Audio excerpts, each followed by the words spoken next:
2 hours ago, Mark Carney delivered his first speech as Canada's officially sworn-in Prime Minister.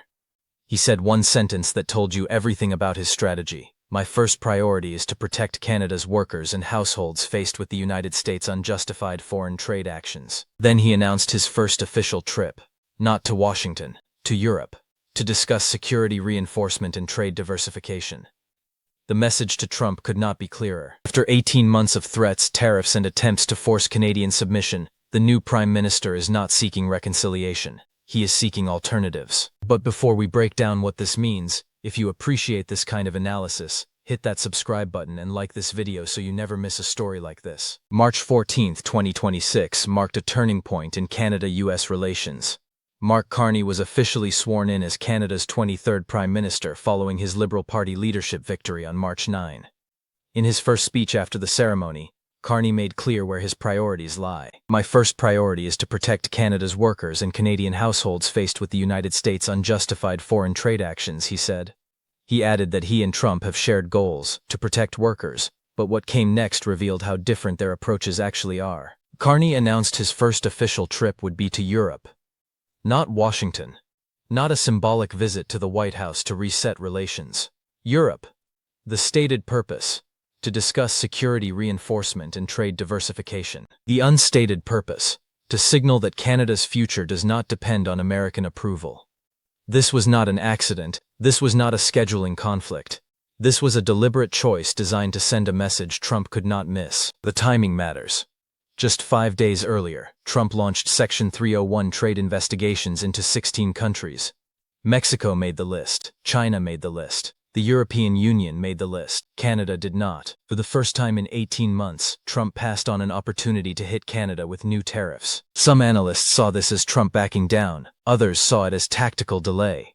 But Carney's response suggests he sees it as irrelevant. Whether Trump includes Canada in Section 301 or excludes it, whether he threatens CUMSMA or preserves it, whether he escalates or de-escalates, Canada is moving forward with a strategy that assumes American trade policy will remain unpredictable, hostile, and weaponized. That strategy was laid out on January 23, 2026, when Carney delivered what is now being called the most important geopolitical speech by a Canadian Prime Minister in decades. At Davos, Carney declared the world is experiencing a rupture, not a transition. He argued that great powers are using economic integration as weapons, tariffs as leverage, financial infrastructure as coercion. Then he delivered the line that went viral: middle powers must act together because if we're not at the table, we're on the menu. The speech received a standing ovation at Davos. But more importantly, it laid out the blueprint for what Carney is now implementing.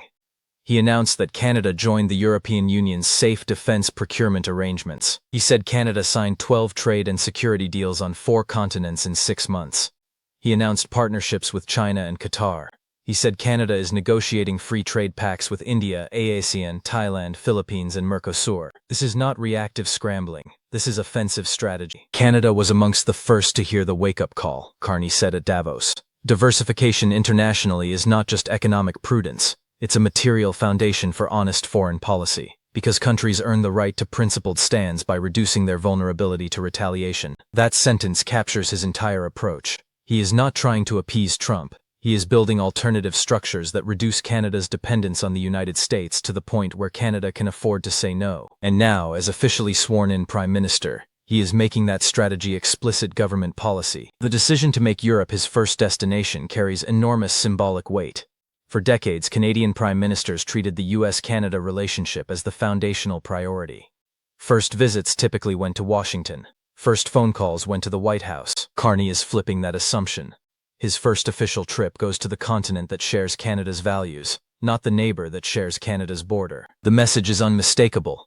Canada is a Western democracy aligned with European principles, not a subordinate North American territory subject to American demands. Trump responded to Carney's Davos speech by saying, "Canada lives because of the United States. Remember that, Mark, the next time you make your statements." Carney responded with a video message. Canada and the United States have built a remarkable partnership in the economy, in security, and in rich cultural exchange, but Canada doesn't live because of the United States. Canada thrives because we are Canadian. That exchange set the tone for everything that has followed. Trump sees Canada as dependent. Carney sees Canada as independent. Trump demands deference. Carney offers partnership on equal terms or nothing at all. The practical implications are already visible. Statistics Canada reported that in January 2026, exports to the U.S. fell 3.8% while imports dropped 3.4%. The U.S. share of Canadian exports has fallen to 71.7%, the lowest level since the early 1980s before NAFTA. That represents a 4.2 percentage point drop in a single year. The diversification Carney promised is happening in real time. Canadian canola goes to China.